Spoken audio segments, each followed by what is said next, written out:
ನಮಸ್ತೆ ವೀಕ್ಷಕರೇ, ನಾನು ನಿಮ್ಮ ರಮಾ. ನಾನು ವಿಶೇಷವಾಗಿ ವಸಂತ ನವರಾತ್ರಿಯ ಬಗ್ಗೆ ಹೇಳ್ತೀನಿ.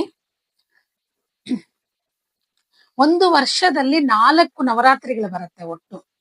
ಅದರಲ್ಲಿ ಅತಿ ಮುಖ್ಯವಾದದ್ದು ಶರನ್ನವರಾತ್ರಿ ಹಾಗೂ ಚೈತ್ರ ಶುಕ್ಲ ಪಾಡ್ಯಮಿಯಿಂದ ಮೊದಲ್ಗೊಂಡು ಚೈತ್ರ ಶುಕ್ಲ ನವಮಿಯವರೆಗೆ ಆಚರಣೆ ಮಾಡಿಕೊಳ್ಳುವಂತಹ ವಸಂತ ನವರಾತ್ರಿಗಳು. ಈ ವಸಂತ ನವರಾತ್ರಿಗಳನ್ನ ಗರ್ಭ ನವರಾತ್ರಿಗಳು ಅಂತ ಕೂಡ ಕರಿತೀವಿ, ಹಾಗೂ ಚೈತ್ರ ನವರಾತ್ರಿಗಳು ಅಂತಾನೂ ಕರೀತಾರೆ. ಗರ್ಭ ನವರಾತ್ರಿಗಳು ಅಂತ ಯಾಕಪ್ಪ ಕರೀತಾರೆ ಅಂತ ಹೇಳಿದ್ರೆ, ಈ ಚೈತ್ರ ಶುಕ್ಲ ನವಮಿಯಂದು ಮಹಾವಿಷ್ಣುವಿನ ಸ್ವರೂಪವಾದಂತಹ ಶ್ರೀರಾಮಚಂದ್ರನು ಈ ಭೂಮಿಗೆ ಅವತರಿಸಿದ ದಿನ. ಅದೆಲ್ರಿಗೂ ಗೊತ್ತಿರೋದೆ. ಆ ದಿನವನ್ನ ನಾವು ಶ್ರೀರಾಮ ನವಮಿ ಅಂತಂದ್ಬಿಟ್ಟು ಆಚರಣೆ ಮಾಡ್ಕೊಳ್ತೀವಿ.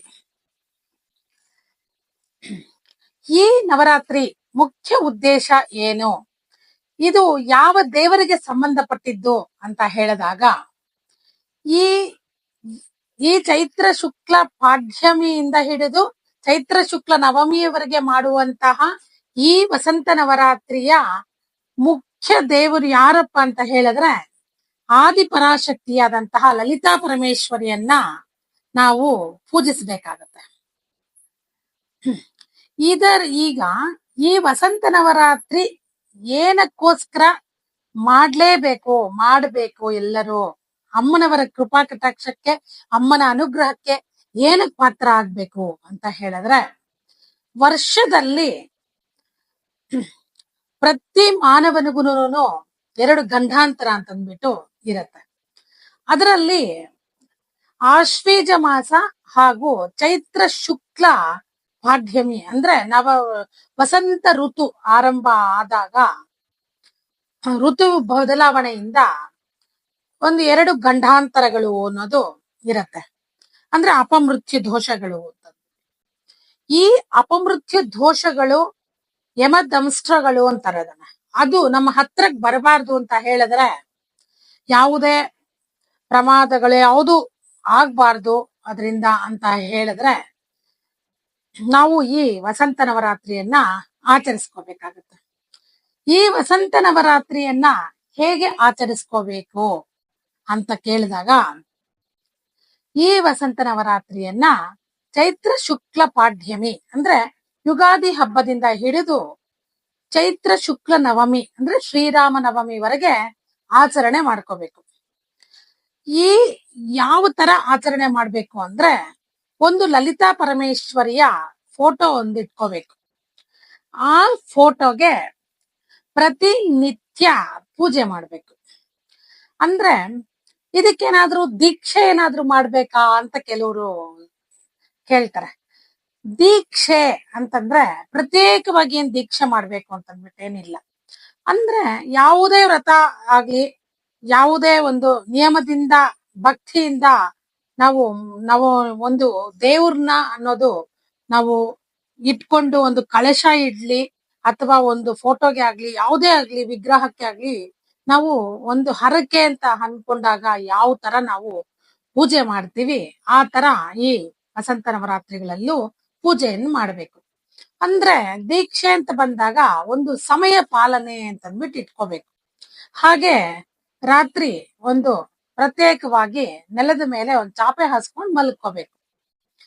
ಬೆಳಗ್ಗೆ ಎದ್ದು ಸ್ನಾನ ಸಂಧ್ಯಾ ವಂದನಾದಿಗಳನ್ನ ಮುಗಿಸ್ಕೊಂಡಾದ್ಮೇಲೆ ಪೂಜಾ ಗೃಹವನ್ನ ಸ್ವಚ್ಛವಾಗಿಟ್ಕೊಂಡು, ಮನೆಯನ್ನು ಹಾಗೂ ಮನಸ್ಸನ್ನ ಸ್ವಚ್ಛವಾಗಿಟ್ಕೊಂಡು, ಅಲ್ಲಿ ದೇವರ ಗೃಹದಲ್ಲಿ, ದೇವರ ಕೋಣೆಯಲ್ಲಿ ಅಂತಾನೆ ಹೇಳ್ತೀನಿ, ದೇವರ ಕೋಣೆಯಲ್ಲಿ ಕೂತ್ಕೊಂಡು ದೀಪ ಹಚ್ಚಿ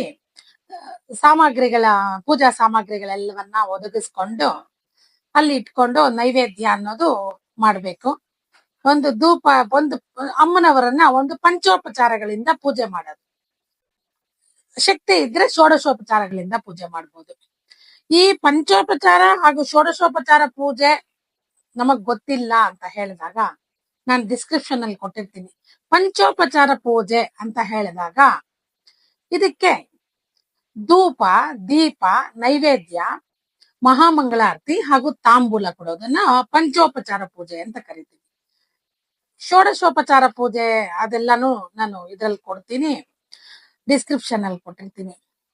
ನಿಮ್ ಕೈಯಲ್ಲಿ ಆ ಪಂಚೋಪಚಾರ ಪೂಜೆ ಆಗ್ಲಿಲ್ಲ, ಷೋಡಶೋಪಚಾರ ಪೂಜೆನೂ ಮಾಡಕ್ಕೆ ಸಮಯ ಇಲ್ಲ ಅಥವಾ ಗೊತ್ತಿಲ್ಲ ಅಂತ ಹೇಳಿದ್ರೆ ಏನಿಲ್ಲ, ಲಲಿತಾ ಸಹಸ್ರನಾಮಾರ್ಚನೆ ಮಾಡ್ಕೋಬಹುದು. ಇಲ್ಲ ಅಂದ್ರೆ ಲಲಿತಾ ಅಷ್ಟೋತ್ತರಗಳಿಂದ ಆದ್ರೂ ಕುಂಕುಮಾರ್ಚನೆ ಅಥವಾ ಪುಷ್ಪಾರ್ಚನೆ ಮಾಡೋದ್ರಿಂದ ಅಮ್ಮನವ್ರನ್ನ ಪೂಜೆ ಮಾಡ್ತೀವಿ.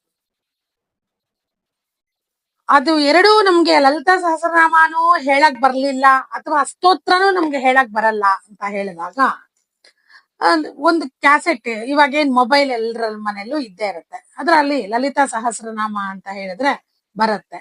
ಅದನ್ನ ಹಾಕೊಂಡು ಕುಂಕುಮಾರ್ಚನೆ ಇಲ್ಲ ಪುಷ್ಪಾರ್ಚನೆ ಏನಾದ್ರೂ ಮಾಡ್ಬೋದು. ಸಮಯ ಇಲ್ಲ ಅಂತ ಹೇಳಿದ್ರೆ ಅಷ್ಟೋತ್ತರ ನಾಮಗಳಿಂದ ಪೂಜೆ ಮಾಡಿ ಮಹಾಮಂಗಳಾರತಿ ಕೊಟ್ಟು ಸಾಕು, ಅಷ್ಟೇ ಭಕ್ತಿ ಬೇಕಾಗಿರೋದು. ಈ ತರ ಪ್ರತಿದಿನ ಒಂದು ನಿಯಮದಿಂದ ಮಾಡ್ಕೊಂಡ್ ಬಂದ್ರೆ ಅಮ್ಮನವರ ಅನುಗ್ರಹಕ್ಕೆ ಪಾತ್ರರಾಗ್ತೀರಾ. ನಾವು ಏನು ಅಂದ್ರೆ ಸಮಯ ಪಾಲನೆ ಅಂತ ಹೇಳಿದಾಗ ಅದೇ ಒಂದು ದೀಕ್ಷೆ. ಯಾಕೆಂದ್ರೆ ಸಮಯ ಅಂತಂದ್ರೆ ಒಂದೇ ಸಮಯಕ್ಕೆ ಮಾಡೋದು. ಅಂದ್ರೆ ಬೆಳಗ್ಗೆ ಇವತ್ತು ನಾವು 7 ಗಂಟೆಗೇನಾದ್ರೂ ಪೂಜೆ ಶುರು ಮಾಡಿದೀವಿ ಮೊದಲನೇ ದಿನ ಅಂತ ಹೇಳಿದ್ರೆ, ಕೊನೆ ದಿನ 9ನೇ ದಿನ ನವಮಿ ದಿವಸ ಕೂಡ ಅದೇ ಸಮಯ ಕರೆಕ್ಟ್ ಆಗಿ ಅಲ್ಲಿವರೆಗೂ ಒಂದೇ ಸಮಯವನ್ನೇ ಪಾಲನೆ ಮಾಡ್ಕೊಂಡು ಬರ್ಬೇಕು 9 ದಿನಗಳು ಅಷ್ಟೇ. ಇನ್ನು ಏನು ದೊಡ್ಡದಾಗಿ ವಿಷಯ ಏನಿಲ್ಲ. ಅಥವಾ ಅಲಂಕಾರಗಳು ಅಷ್ಟೇ, ಅಲಂಕಾರ ಗೊತ್ತಿರೋದೆ ಪ್ರತಿಯೊಬ್ಬರಿಗೂ. ನಮ್ ಕೈಯಲ್ಲಿ ಏನಾಗತ್ತೆ, ಎಷ್ಟು ಆಗತ್ತೆ ಅಷ್ಟು ಅಲಂಕಾರ ಮಾಡ್ಕೊಂಡ್ರು ಆಯ್ತು.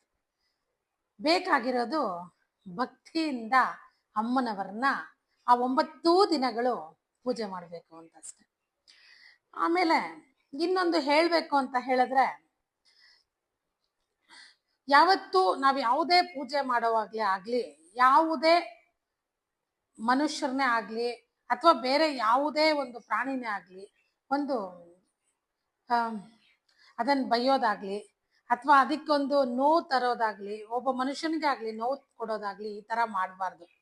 ಅಥವಾ ಒಬ್ಬರನ್ನ ಅವಮಾನಿಸೋದಾಗ್ಲಿ ಆ ತರ ಮಾಡಬಾರ್ದು. ಒಂದು ಕ್ರಮಬದ್ಧವಾದಂತಹ ಜೀವನ ನಡೆಸಬೇಕು. ಆ 9 ದಿನಗಳು ಮಾಡಿದಾಗ ಆ ತಾಯಿ ಮನಸ್ಸಲ್ಲಿ ಖಂಡಿತ ಯಾವಾಗೂನು ಆ ತರ ಜೀವನನೇ ಮಾಡ್ಬೇಕು, ಸಾತ್ವಿಕವಾದ ಆಹಾರ ಸೇವನೆ ಮಾಡ್ಬೇಕು. ಆ 9 ದಿನಗಳು ಸಾತ್ವಿಕ ಆಹಾರ ಮಾತ್ರ ಖಂಡಿತ ಸೇವನೆ ಮಾಡ್ಬೇಕು. ಬೇರೆ ಮಾಂಸಾಹಾರ ಅಂತದೆಲ್ಲ 9 ದಿನಗಳು ವಿಸರ್ಜನೆ ಮಾಡಬಾರ್ದು. ಬರೀ ಸಾತ್ವಿಕ ಆಹಾರವನ್ನ ಸೇವಿಸಬೇಕು. ಪರನಿಂದನೆ, ಅಪಹಾಸ್ಯ ಮಾಡೋದು, ಅವಮಾನ ಮಾಡೋದು, ಈ ತರ ಬೇರೆಯವ್ರಿಗೆ ನೋವು ಕೊಟ್ಟು ಪೂಜೆ ಮಾಡೋದಲ್ಲ. ಈ ತರ ಕ್ರಮದಿಂದ ಪೂಜೆ ಮಾಡದಾದ್ಮೇಲೆ 9ನೇ ದಿನ ಆ ತಾಯಿಗೆ ಮಡಿಲಕ್ಕಿ ಅನ್ನೋದು ಕೊಟ್ಟು ಉದ್ವಾಸನಾ ಕ್ರಮ ಅಂತಂದ್ಬಿಟ್ಟು ದೇವ್ರನ್ನ ಅವತ್ತು ಕದಲಿಸ್ತೀವಿ. ಆ 9ನೇ ದಿನ ಆ ತಾಯಿಗೆ ಆರತಿಯನ್ನ ಕೊಟ್ಟು ಆ ತಾಯಿನ ಮಡಿಲಕ್ಕಿ ತುಂಬಿ ನಮ್ಮ ಕೈಯಲ್ಲಿ ಶಕ್ತಾನುಸಾರವಾಗಿ ಇದ್ದರೆ ಮೋಸ ಬೇಡ. ಶಕ್ತಿ ಇತ್ತು ಅಂತಂದ್ರೆ ಸೀರೆ, ಕುಪ್ಪಸ, ಬಳೆ, ಬಿಚ್ಚೋಲೆ ಎಲ್ಲ ಕೊಟ್ಟು ಆ ಮಡಿಲಕ್ಕಿ ತುಂಬಿಸೋದು ಪ್ರತಿ ಹೆಣ್ಣು ಮಕ್ಕಳಿಗೂ ಗೊತ್ತಿರೋಂಥದ್ದೇ. ಆ ತಾಯಿಗೆ ಮಡಿಲಕ್ಕಿಯನ್ನ ಕೊಟ್ಟು ಅಮ್ಮನವರಿಗೆ ಅಮ್ಮ 9 ದಿನಗಳು ಕೂತ್ಕೊಂಡು ಅಮ್ಮ ತಾಯಿ ಪೂಜೆ ಮಾಡಿಸ್ಕೊಂಡಿದ್ದಕ್ಕೆ ನಮಗೆ ತುಂಬಾ ಸಂತೋಷ ಆಗತ್ತೆ. ಅಮ್ಮನವರ ಕೃಪಾ ಕಟಾಕ್ಷಕ್ಕೆ, ಅಮ್ಮನವರ ಅನುಗ್ರಹಕ್ಕೆ ಪ್ರತಿಯೊಬ್ಬರು ಪಾತ್ರರಾಗಬೇಕು.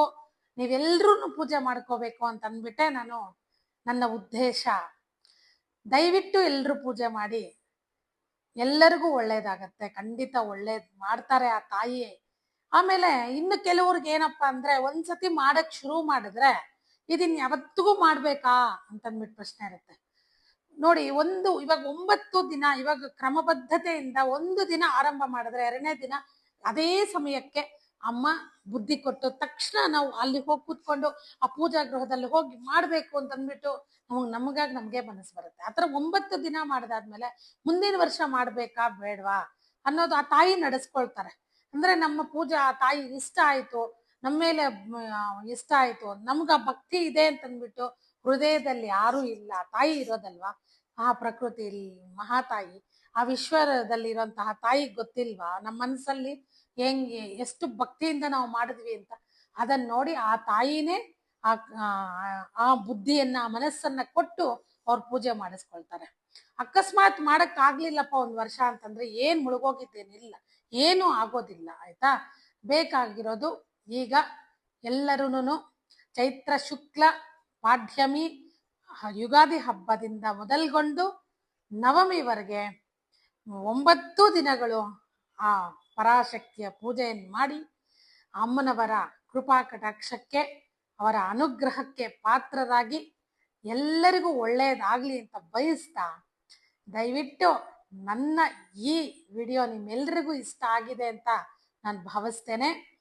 ನಿಮಗೆಲ್ರಿಗೂ ಇಷ್ಟ ಆಗಿದೆ, ನೀವೆಲ್ಲರೂ ಪೂಜೆ ಮಾಡ್ಕೊಂಡಿದ್ದೀರಾ ಅಂತ ಹೇಳಿದ್ರೆ ದಯವಿಟ್ಟು ಒಳ್ಳೆ ಕಮೆಂಟ್ ಮಾಡಿ ನನಗೆ ಇನ್ನೊಂದು ವಿಡಿಯೋ ಮಾಡುವಾಗ ಸ್ಫೂರ್ತಿದಾಯಕ ಆಗತ್ತೆ ಅಂತ ಹೇಳ್ತಾ ನಾನು ಮಾತುಗಳನ್ನ ಮುಗಿಸ್ತಾ ಇದ್ದೀನಿ.